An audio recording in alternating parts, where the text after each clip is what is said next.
Gandang umaga mga boss. Alright, ito yung pinost natin matagal na, no? So, bibigyan natin ng kasagutan ito. Unang sulong ang puti, tatalunin ang itim. Okay? Once magkamali ang puti dito, pwede siyang matalo mga bossing. Or matablahan.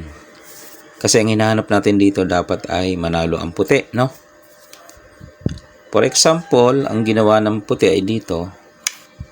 Maaring ito ang gawin, no? Walang suporta eh. So, suportahan niya sa una. Kaso, re-realan siya dito. Matatalo ang puti mga bossing, no? Yan, okay? Balik natin. Yan, balik natin. Ganon din naman, halimbawa dito siya. Ayun pa rin ang gagawin ng itim. Suporta, tapos kain. Tapos dito siya. Dito na naman. Yung makukuhanan lagi ng isa, no? Malulugi.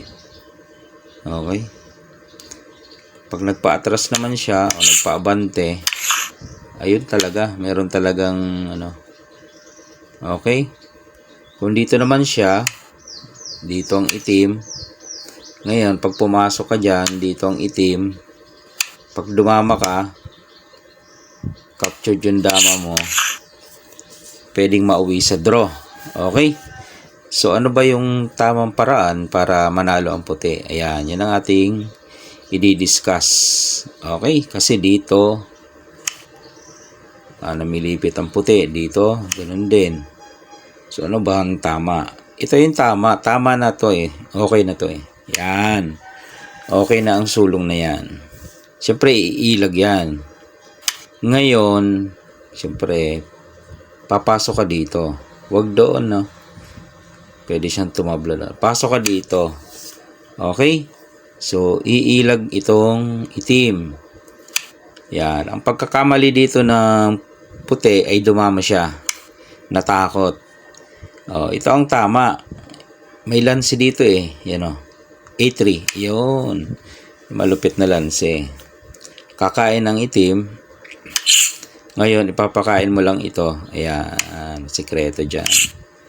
Ayun, matetres mo siya. Kain siya dito. Ayan, siguro naman panalo ka na dyan, no, mga bossing. Oh, tatlo, may dama ka. Ayun yung sikreto dyan. Paano nanalo ang puti, no?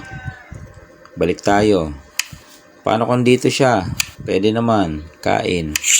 Tapos, pwedeng dito or dito.